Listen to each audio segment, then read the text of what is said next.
وظائف کے لیے وظائف الصالحین آفیشیل کو سبسکرائب کریں۔ وظائف الصالحین آفیشیل۔ نحمدہ ونصلی علی رسولہ الکریم، اما بعد فاعوذ باللہ من الشیطان الرجیم، بسم اللہ الرحمن الرحیم۔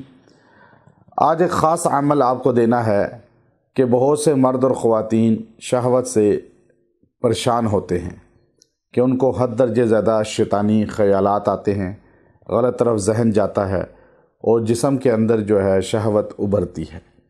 یاد رکھیے، شیطان انسان کو ہمیشہ گمراہ کرنے کی کوشش کرتا ہے۔ آج کل جو ہمارا سوشل میڈیا ہے، جو سہولتیں ہیں آج کل کی، یہ انسان کو گمراہی کے قریب لے کر جا رہی ہیں۔ نبی کریم صلی اللہ علیہ وآلہ وصحبہ وسلم نے یہ ارشاد فرمایا، قیامت اس وقت تک نہیں آئے گی جب تک ہر گھر سے گانے والے کی آواز نہ آئے۔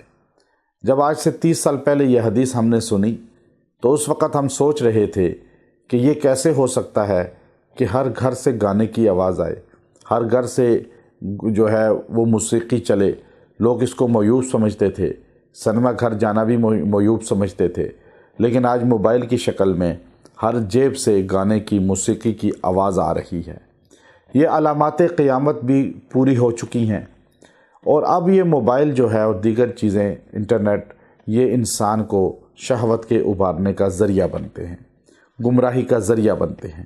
پھر مرد اور خواتین جب تنہائی کا شکار ہوتے ہیں تو پھر اور زیادہ ان کو گمراہی اور شیطان گمراہی کی طرف کھینچتا ہے۔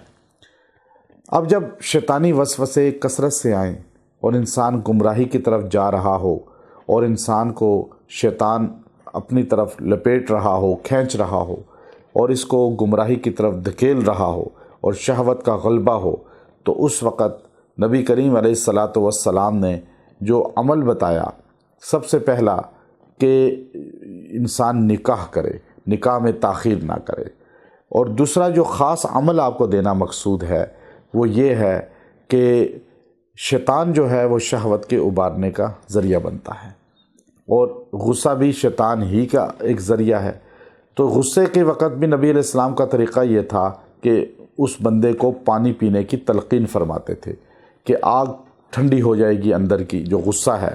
اسی طرح شہوت کو ٹھنڈا کرنے کے لیے انسان یہ چاہے کہ میرے اندر سے شدت شہوت کی ختم ہو جائے، تو اس کے لیے سب سے بہترین یہ ہے کہ اعوذ باللہ من الشیطان الرجیم، اس جملے کو آپ نے 33 مرتبہ پانی پہ دم کر کے پینا ہے، اور جب بھی یہ غلبہ ہو یہ دم کر کے پی لیں۔